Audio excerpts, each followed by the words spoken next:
ada 3 program paling gampang disebut CIS.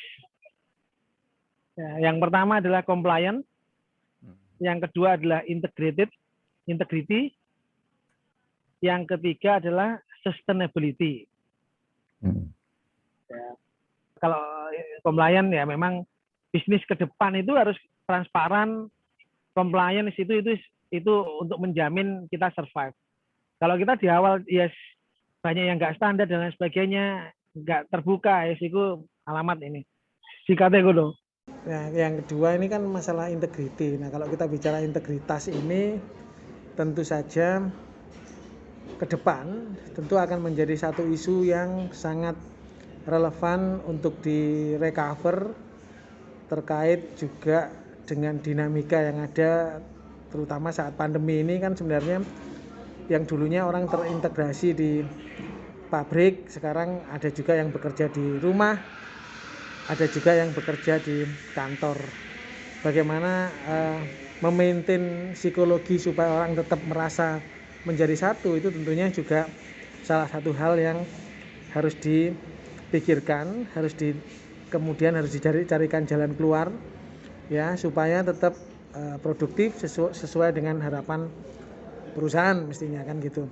Belum lagi kalau kita bicara terkait dengan perkembangan akhir-akhir ini ya, dengan kondisi makro dan lain sebagainya, di mana memang masalah integrasi ini menjadi requirement ya, utama ya, dan tentu kalau kita bicara supply chain sendiri ya, terkait dengan supply chain ya, memang ruhnya supply chain itu ya integrasi itu sendiri ya, bagaimana kita menjadikan satu ya, mensinergikan dari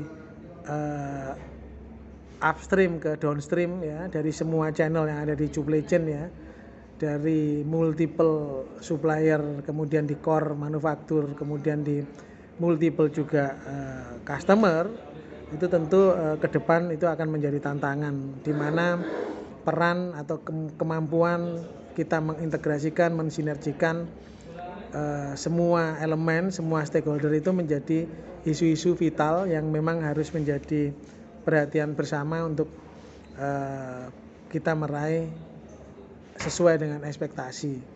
Karena kalau juga mengacu pada kejadian di beberapa perusahaan mengenai fenomena spin-off ya, jadi banyak juga perusahaan-perusahaan yang kemudian terfragmentasi dengan dalih mereka melakukan konsolidasi atas beberapa fungsi, tetapi sebenarnya malah kemudian itu memecah konsentrasi atau memecah fokus dari fungsi itu sendiri menjadi satu bagian terintegrasi dari holding kan gitu ya. Nah, jadi ini ada fenomena seperti ini yang saat ini dialami oleh beberapa organisasi besar ya, dan tentunya bagaimana menemukan konsep, menemukan sebuah pendekatan dan kemudian bisa diimplementasikan agar tetap sinergi dari beberapa fungsi tadi, itu tentu akan menjadi satu kebutuhan, di mana dengan kapasitas kita ya, dengan kemampuan kita untuk menangkap isu-isu yang kemungkinan menjadikan fragmen dan kemudian juga menjadikan jadi terbagi-bagi ya, menjadi beberapa interest tertentu, itu tentu yang harus kita sama-sama tackle ya ke depan. Jadi saya rasa integrasi sebagai sebuah kebutuhan itu ya, kalau kita di Indonesia kan tentunya Bhinneka Tunggal Ika ya, itu semangat di kita nggak bisa melupakan local wisdom ya, dan memang itu menjadi satu requirement. Ini tercerai-berai kita lemah, tapi kalau kita nanti bersatu kita menjadi lebih kuat. Nah, itu sebenarnya konsepnya sederhana itu Pak, teman-teman semuanya ya. Saya rasa itu kalau dari sisi integritas ya.